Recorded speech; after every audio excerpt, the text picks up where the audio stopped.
Tadi kita mendengarkan dari tim hadrah,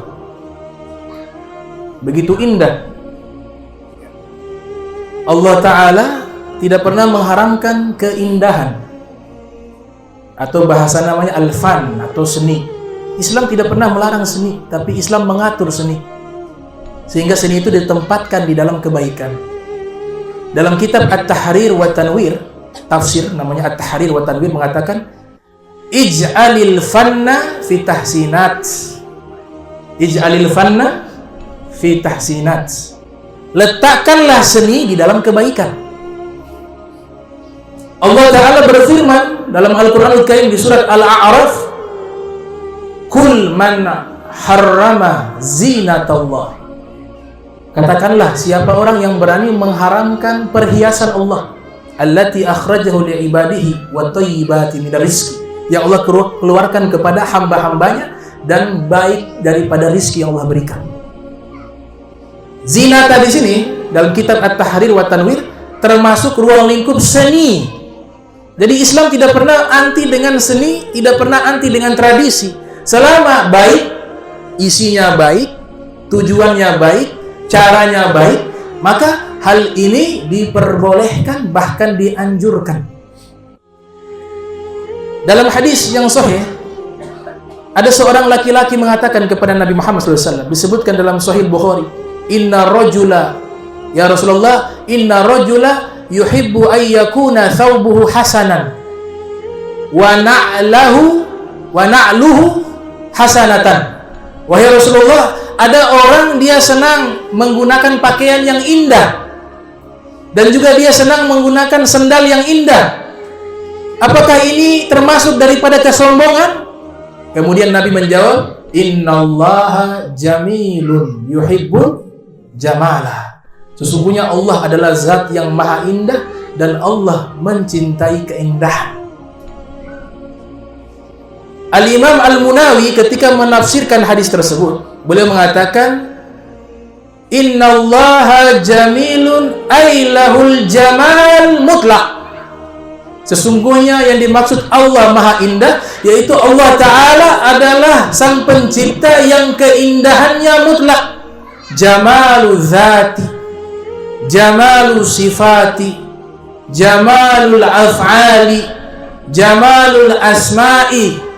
Allah zatnya indah, Allah sifatnya indah, Allah perbuatannya indah, Allah namanya indah. Inna lillahi tis'atan wa tis'ina isman man ahsaha dakhalal jannah. Sesungguhnya Allah memiliki 99 nama. Siapa yang menghafal dan mengimplementasikan dalam hidupnya nama tersebut, maka dia masuk ke dalam surganya Allah Subhanahu wa ta'ala.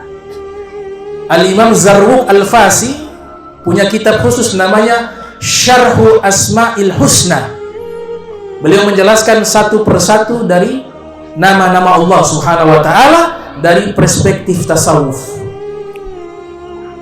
Kemudian hadis yang lain, Nabi sallallahu alaihi wasallam bersabda, Innallaha thayyibun la yaqbalu illa thayyiba. Sesungguhnya Allah Ta'ala adalah zat yang maha baik, tidak terima kecuali yang baik. Jadi ini isyarat seni. Seni tidak dilarang, hanya diatur. Mana yang bertentangan dengan hukum syariat, maka itu ditolak. Mana yang baik dan sesuai dengan rumusan-rumusan hukum syariat, maka diterima. Ada hadis diriwayatkan oleh Imam Baihaqi yang lahir tahun 384 Hijriah, meninggal 456 Hijriah, dalam kitab Syu'abul Iman atau Syu'bul Iman. Juga kitab yang diriwayatkan oleh Imam Tabrani dalam kitab Mu'jamul Awsat. Nabi SAW ketika lewatin satu kuburan, ada kuburan yang pada waktu itu baru dikuburkan jenazah. Ternyata yang menguburkan jenazah tersebut, kuburannya itu tidak rapi, hancur berantakan. Nabi melihat hal tersebut, Nabi mengatakan perbaiki dengan rapi. Kenapa Nabi isyaratkan demikian? Artinya segala sesuatu kalau dilakukan itu harus yang indah, yang rapi, yang bersih, ada nilai seninya di dalamnya. Nabi bersabda, "Innallaha yuhibbu idza amila ahadukum amala ayyutqinah." Sesungguhnya Allah mencintai seseorang di antara kalian jika melakukan sesuatu tersebut dia lakukan dengan cantik dan indah.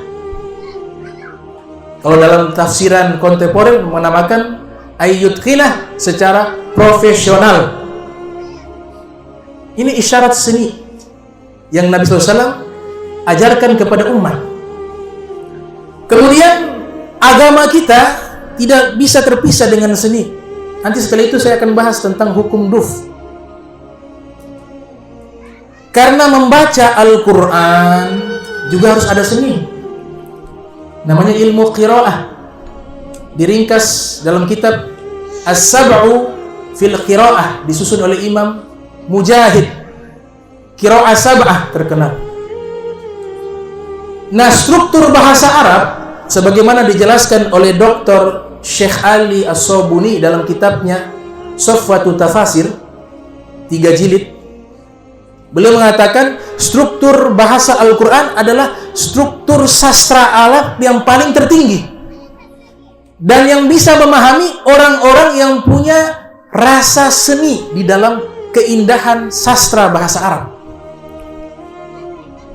Itu secara bahasa. Kemudian ketika membaca pun butuh seni.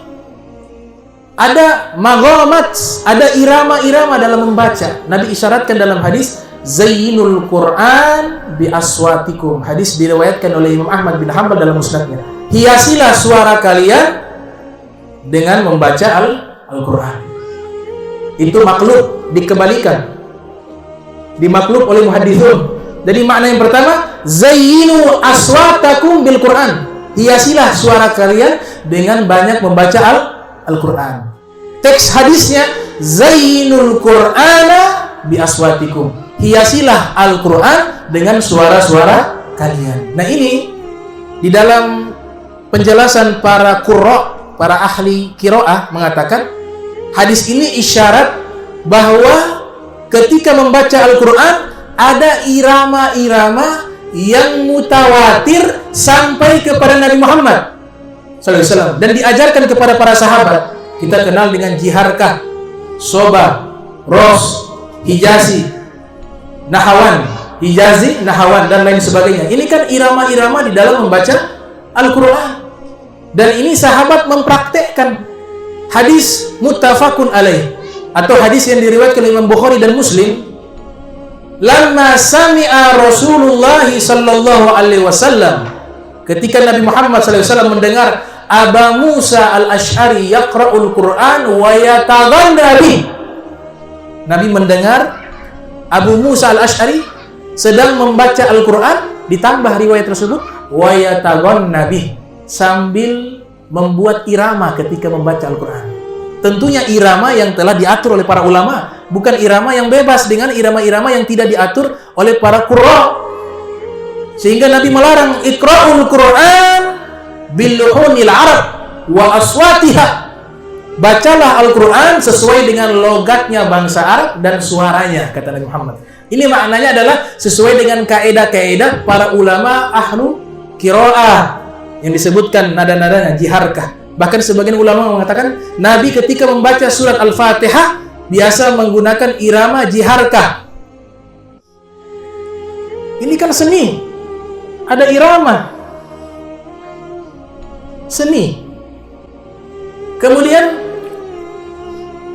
ada seni juga di dalam menyanyi.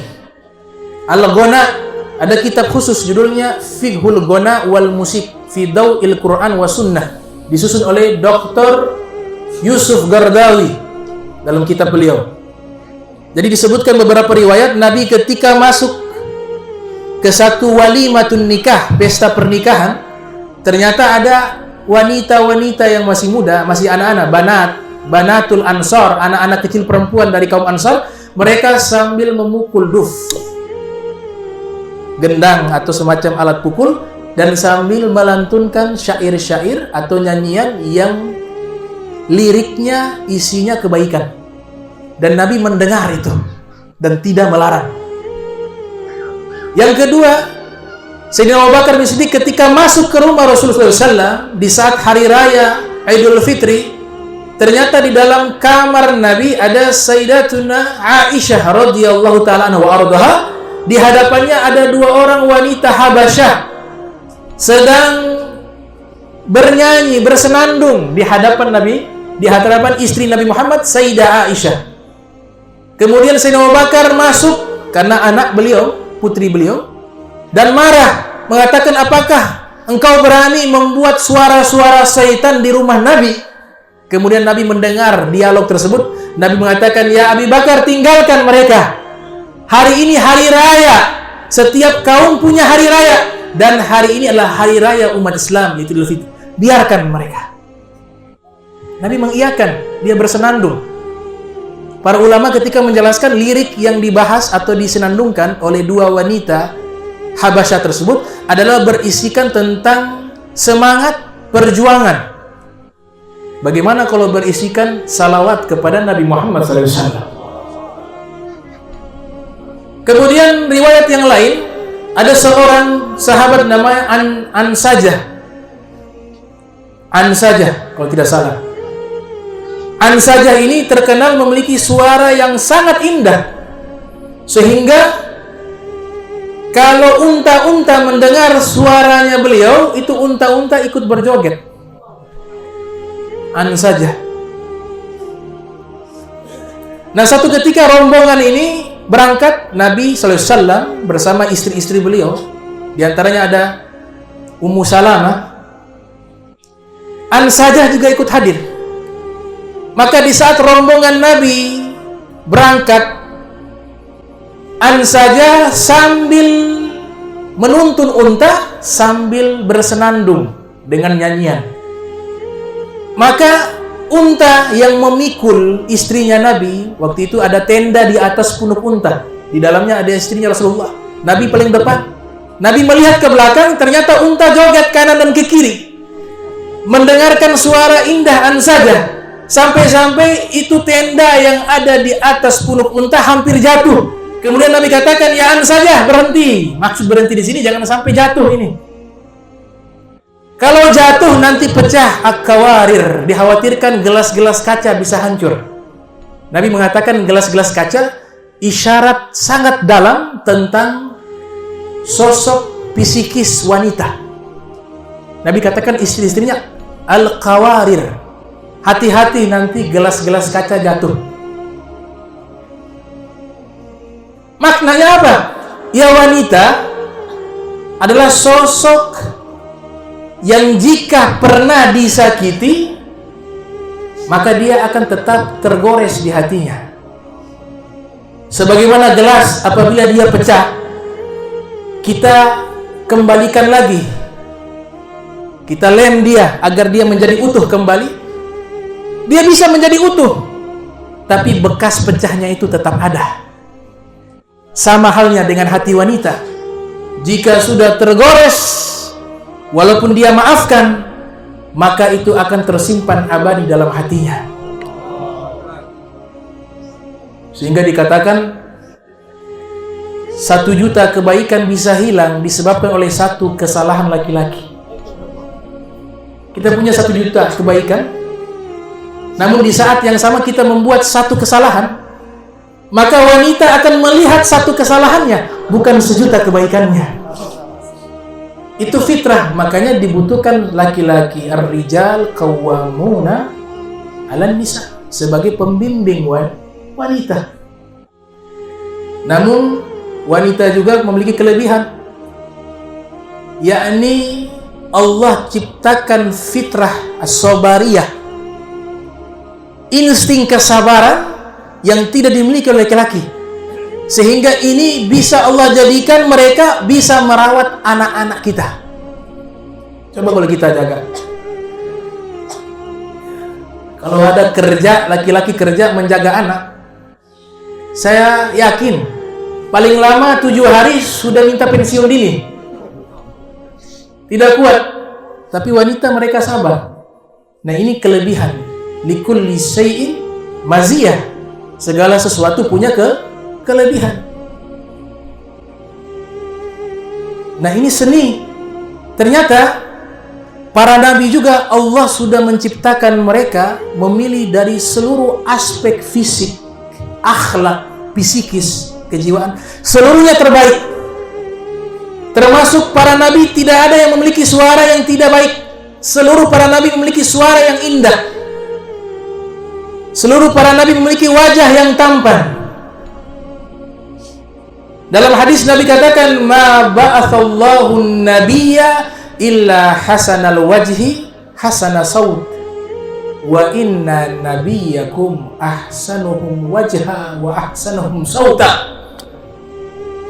Tidaklah Allah mengutus seorang nabi melainkan Allah jadikan para nabi tersebut hasanal wajhi, wajahnya tampan.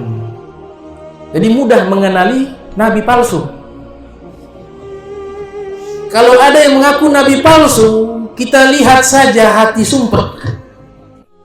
Mukanya tidak tampan, kemudian mengaku sebagai nabi, maka dipastikan itu pasti nabi palsu. Karena para nabi seluruhnya berwajah tampan, hasanal wajhi.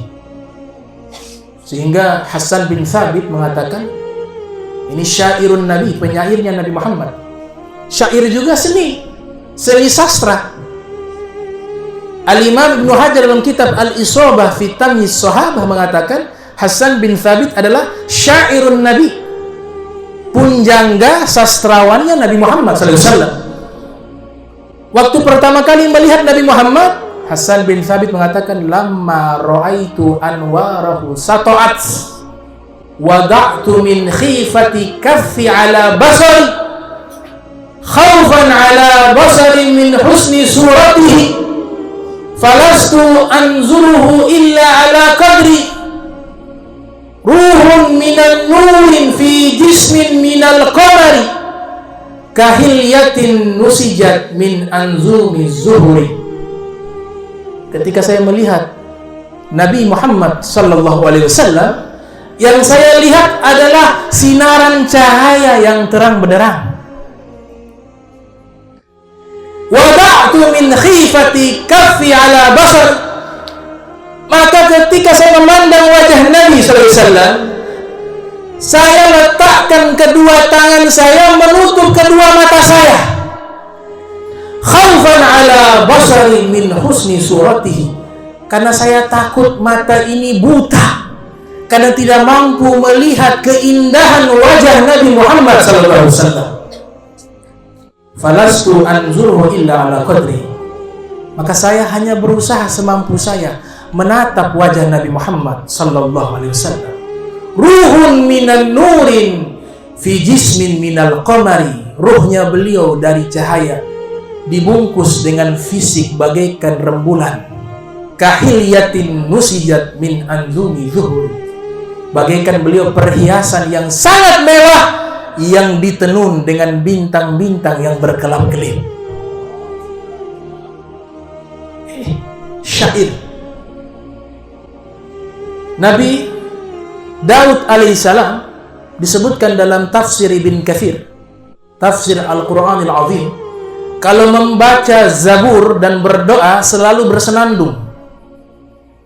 Sehingga ketika Nabi Daud membaca kitab Zabur, sungai yang mengalir berhenti sejenak untuk mendengarkan indahnya lantunan-lantunan ayat-ayat suci dari kitab Zabur yang dibacakan oleh Nabi Allah Daud alaihissalam. Bahkan disebutkan ketika beliau membaca kitab Zabur dengan suara yang indah, seluruh hewan, baik burung, hewan berkaki 4, unggas kaki 2, seluruhnya berkumpul mendengarkan indahnya bacaan Zabur dari Nabi Allah Daud alaihissalam. Sehingga ini hewan-hewan tidak sadar ketika Nabi Daud membaca dengan waktu yang sangat lama, karena begitu terasa nikmat firman Allah daripada kitab Zabur. Maka banyak hewan-hewan yang mati kelaparan tanpa mereka menyadari, karena begitu indah suara daripada Nabi Allah Daud alaihissalam. Sehingga Nabi katakan ketika mendengar bacaan dari Abu Musa Asy'ari yang begitu indah, yataghanna bihi, sambil bersenandung, Kemudian Nabi katakan, laqad utita mizmaran min mazamiri ali Daudah. Sungguh wahai Abu Musa al-Asy'ari, engkau telah diberikan suara yang indah sama seperti suaranya Nabi Daud alaihissalam, kata Nabi Muhammad sallallahu alaihi wasallam. Nah, sekarang nyanyian Imam Ghazali memang ada khilaf di kalangan para fuqaha tentang hukum menyanyi, ada khilaf, dan itu memang disebutkan di dalam kutub Aslafis Sholihin, kitab-kitab para ulama salaf sholihin. Ada yang mengharamkan secara mutlak musik, seperti Imam Qurtubi, seperti Al-Imam Ibnu Qayyim, seperti Al-Imam Ibnu Taimiyah, seperti Al-Imam Ibnu Hajar Al-Haytami. Namun juga ada yang menghalalkan. Imam Ghazali, bahkan Imam Ghazali punya bab khusus membahas tentang musik. Dan ada ucapan Imam Ghazali sangat indah. Beliau mengatakan, man lam yuharrik ar-rabi' wa azharuha wal ud wa autaruha fahuwa fasidul mizaj laisa lahu ilaj. Orang yang tidak tergerak sanubarinya ketika melihat musim bunga dan melihat bunga yang indah, dan tidak tergerak sanubarinya ketika mencium kayu gahru yang wangi, maka orang ini adalah orang yang sakit jiwa, yang tidak ada obat. Artinya Islam itu seni. Keindahan itu fitrahnya Allah yang bisa direspon oleh jiwa yang sehat. Wa man lam yuharrik sama'ul sauti thayyib. Wa man lam yuharrik sama'u, orang yang tidak tergerak pendengarannya ketika mendengar nada-nada yang indah, syair-syair yang indah, maka orang ini juga adalah orang yang jauh dari keadilan, ba'id anir ruhaniyah, jauh dari sifat spiritual, kata Imam Ghazali dalam kitab Ihya Ulumuddin. Sehingga beliau katakan, kalau nyanyian itu haram, maka suara burung itu haram. Karena suara burung itu ketika bersuara memiliki nada. Kalau alat musik mutlak haram, maka suara aliran air sungai juga haram. Dan tetesan air yang mengenai batu itu ada nada-nadanya. Kalau seluruh alat musik haram, maka tetesan air juga itu haram. Bunyi suara sungai juga haram, kata Imam Ghazali. Nah, beliau ringkas. Beliau mengatakan, wa amma sama'u sauti thayyib min haitsu annahu kana thayyiba fala yanbaghi an yahrum, bal huwa halal bin nas wal qiyas.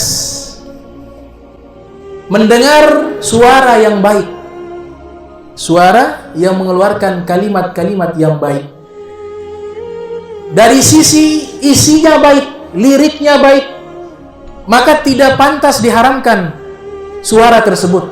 Bahkan suara tersebut halal berdasarkan nas dan qiyas, kata Imam Al-Ghazali rahimahumullah.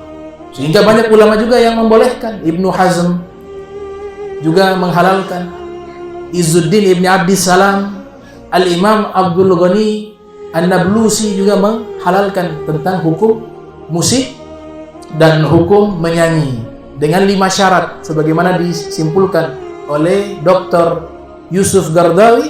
Yang pertama, isi liriknya baik. Kalau isi liriknya baik, maka ini syarat pertama terpenuhi.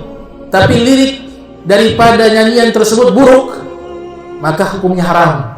Karena al-ghana kal kalam, nyanyian itu sama seperti berbicara. Jika baik, maka pahala. Jika buruk, maka dosa. Yang kedua,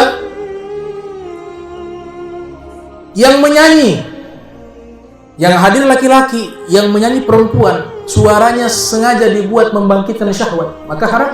Walaupun liriknya baik, liriknya salawat, tapi ketika dia membuat desusan suara yang membangkitkan syahwat, maka hukumnya haram. Tapi kalau suaranya normal, tidak mungkin dia membaca Al-Quran tilawah dengan suara yang indah, dan tidak mungkin dia membaca salawat dengan bentuk lagu, dengan suara yang indah. Kemudian laki-laki itu bersyahwat. Itu kalau ada laki-laki itu sakit, harus ke dokter. Tapi yang normal tidak mungkin terlintas itu. Tidak mungkin, kecuali orang-orang yang sakit. Yang ketiga, yaitu tempat. Liriknya bagus. Kemudian yang nyanyinya juga baik. Laki-laki dengan laki-laki, perempuan dengan perempuan. Kalaupun perempuan menyanyi, itu dengan sopan dan tidak ada fitnah. Tapi sayang tempatnya di diskotik, tempatnya tidak baik, maka tidak terpenuhi syarat tersebut. Yang keempat, keadaan. Liriknya baik, yang menyanyi juga baik, kemudian tempatnya juga baik. Tapi ketika menyanyi waktu azan, orang lagi sholat dia nyanyi sana, haram. Mengganggu orang lagi ibadah. Dan yang kelima, keadaannya baik. Yang kelima, keadaannya baik. Artinya ketika diadakan satu kontes, satu pertunjukan, tidak ada ikhtilat, campur laki perempuan. Yang perempuan pisah dengan laki-laki. Kemudian liriknya, isinya baik. Kemudian yang menyanyi juga baik. Waktunya juga baik. Tempatnya juga baik. Keadaannya juga baik. Seluruh keadaan ini, 5 hal ini, jika sesuai dengan syariat, dengan syarat tersebut, maka hukum menyanyi itu boleh.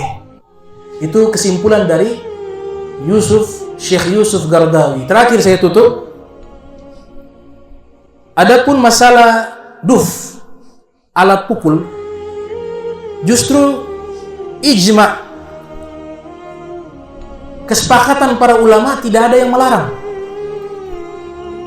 Ada kitab namanya Al-Fiqhu ala Madzahibil Arba, fikih 4 mazhab, disusun oleh Syekh Abdurrahman Al-Jazari. Itu menyebutkan 3 mazhab mengatakan hukumnya boleh, baik laki atau perempuan bermain alat pukul duf. Mazhab Syafi'i, mazhab Hanabilah, mazhab Maliki. Adapun mazhab Hanafi atau Al-Ahnaf mengatakan makruh bagi laki-laki, tapi boleh untuk perempuan. Jadi kesepakatan. Bahkan ada kitab disusun oleh seorang wanita namanya Al-Ustazah Maryam bintu Wali Ali. Judul kitabnya adalah Ahkamu Duf fil Fiqhil Islam, hukum alat pukul di dalam fikih Islam. Situ beliau jelaskan. Ibnu Hajar Asqalani di dalam kitab Fathul Bari juga punya bab khusus namanya bab Dorbi Duf fin Nikah wal Walimah. Bab memukul rebana di saat pernikahan dan pesta pernikahan. Ibnu Hajar hafal hadis 500.000 hadis dari Muhammad SAW. Beliau membuat bab khusus. Ada hadis riwayat Tirmidzi, a'linun nikah waj'aluhu fil masajid wadribu alaihi biduf. Umumkan pernikahan dan jadikan di masjid, dan pukullah alat pukul, alat musik pukul untuk memeriahkan pesta pernikahan tersebut. Itu komentar ditambah oleh Al-Imam Ibnu Battal dalam kitab sarahnya, Sarah Sahih Bukhari. Juga Al-Imam Ibnu Mulakin dalam kitabnya At-Tawdih fi Syarhi Sahihil Bukhari. Sehingga ini jelas alat pukul tersebut.